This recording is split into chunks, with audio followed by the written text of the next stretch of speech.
Alrighty, hello everybody. This is Dr. Stan Harris, known as Dr. Breakthrough, day 16. Man, you're a champion. You made it thus far.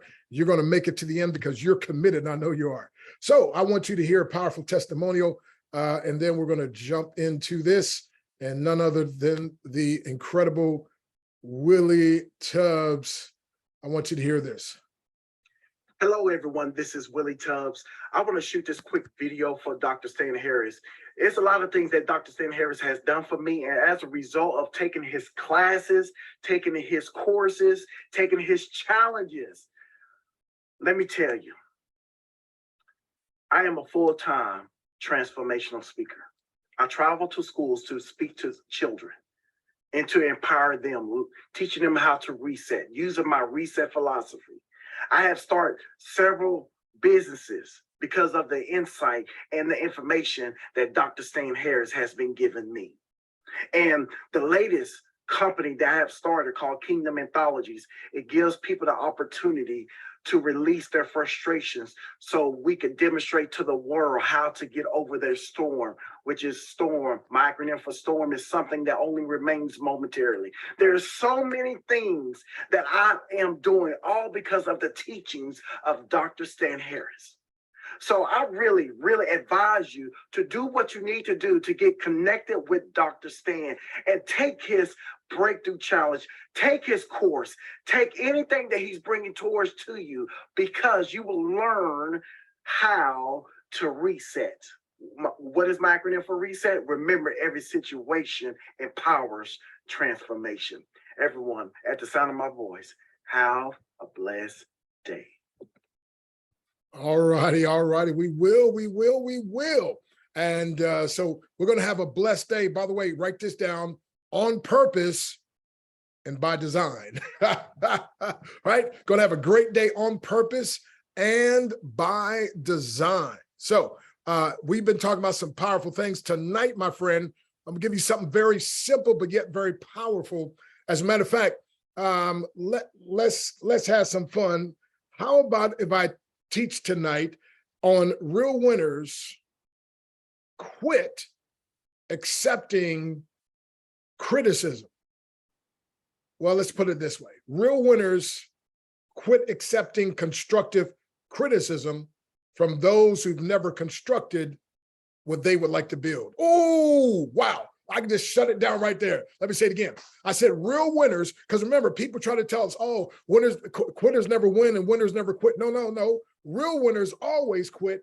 And that is, they quit the things that keep them from winning, or they quit the things that keep them from winning more. And one of the things that will keep you from winning or keep you from winning more is when you accept, quote unquote, constructive criticism from someone who's never constructed what you would like to build. Now, again, my friend, it's not about being arrogant, cocky, egotistical, or anything like that. But here's the thing, my friend, the greatest book ever written says, by your fruit, you shall know them. Now watch this. If you don't have the kind of fruit in your life that I'm looking for, then here's what I learned, and here's what winners, at some point, you got to get to the place where you stop accepting constructive criticism. Oh, because you're going to have, I just want to give you some constructive criticism. You have to stop accepting constructive criticism from those who've never constructed what you would like to build. Let me give you an example. Let's say, for instance, you're in the home-based business arena, right? So you're building your own home-based business. You're an entrepreneur. Now, here's the thing. There's a big difference between employee mindset and an entrepreneur mindset. See, in everything, there's something called risk and reward. You might want to write that down: risk versus reward.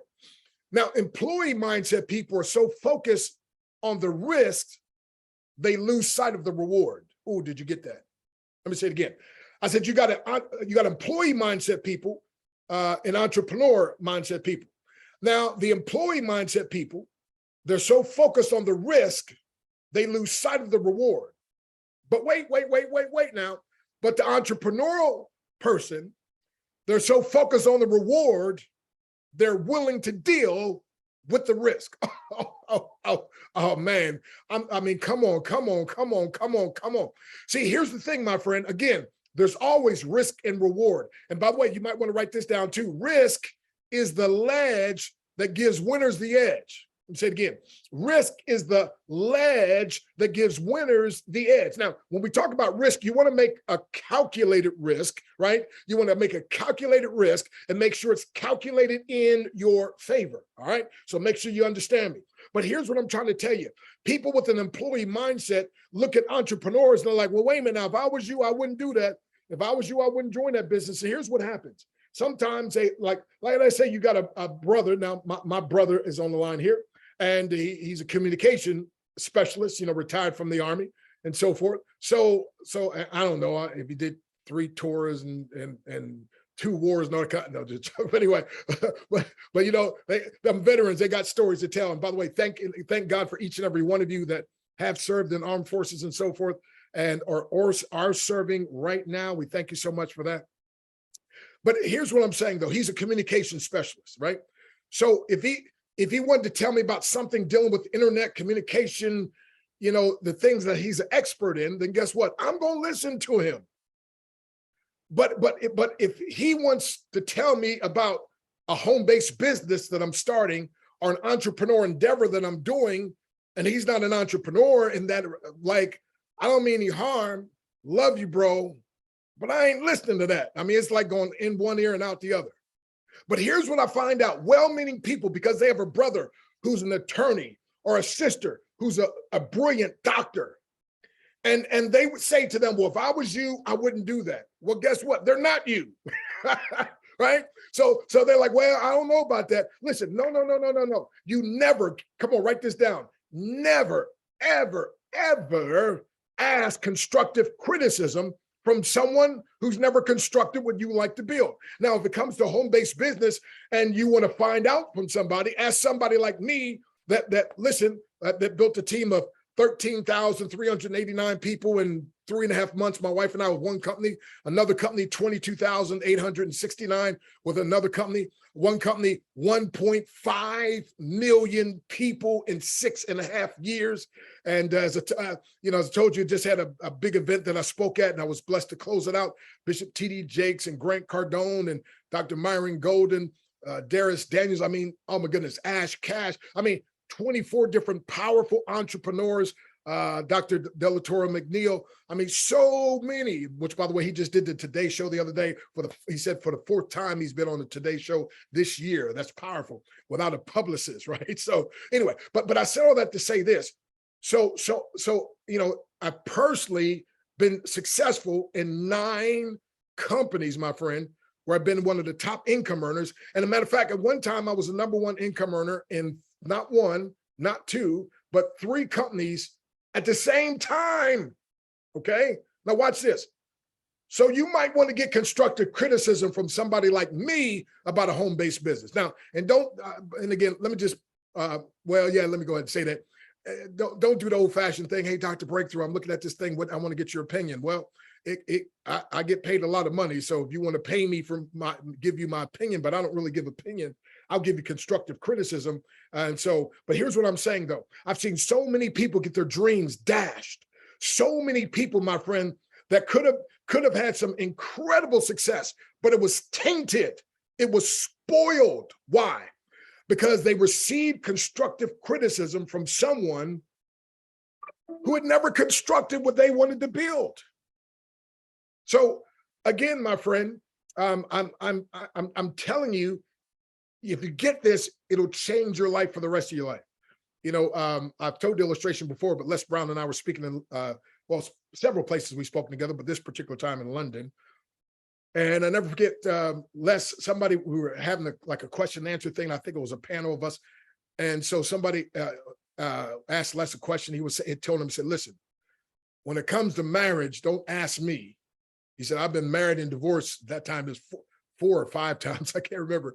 He said, so if you ask me something about your marriage, I'll mess it up worse. He said, but now when it comes to speaking, that's what you want to ask me about. Because he said, now I rule this game. He said, I can teach. And my respect went up 10 times for less. Now, a bunch of people laughed when he said that about I'll mess up your marriage, but my respect went up 10 times for him, because what he was saying was this. I'm like a genius. I'm the GOAT in this area. Ask me about this area. but don't ask me over here. And that's the problem people have, because somebody is smart, somebody's a genius, somebody's incredible, somebody had great success in this area, this arena. Then you think you want to ask them about this arena over here. No, no, no. The greatest book ever written says great men, write this down, great men are not always wise. Ooh, I wish you would get that. Great men are not always wise, and that would include great women. When we say men, we're talking about mankind. So great women are not always wise. So watch this, my friend. So again, you have to understand, and I'm going to say it over and over and over again till hopefully it sinks in. Because remember, I said you got to hear something 7 times, 7 different ways, or from 7 different people before you get it. And sometimes I'm the one's going to say it 7 times. So never, ever seek or receive constructive criticism from someone who's never constructed what you would like to build. You know what I find amazing? These people that never had children want to tell you how to raise yours. Right? You know, it's amazing sometimes, like sometimes even your own children say, well, Dad, I wouldn't do, or Mom, I wouldn't do, you know, it's like, you know, the greatest answer, right? Just when you get older and you have children and you do it right, then you can come back and we can have a conversation. Now, again, I'm not saying being mean. I'm not saying being ugly. And I'm not saying not listening or contemplating, but I'm saying this: when it comes to something that you believe you're supposed to do, when it comes to something of building something, my friend, you can't receive constructive criticism from people who've never constructed what you would like to build. That's too much of a risk. Again, there's always risk versus reward, but you want to calculate a risk, but that calculation is not in your favor because they've never done it. Let them do it first and then have a good listening ear. And again, sometimes people can have wisdom and something they don't have the experience, but I'd rather have wisdom that someone has from, and they backed it up with their experience. Ooh, let me say it again. I never thought about it that way.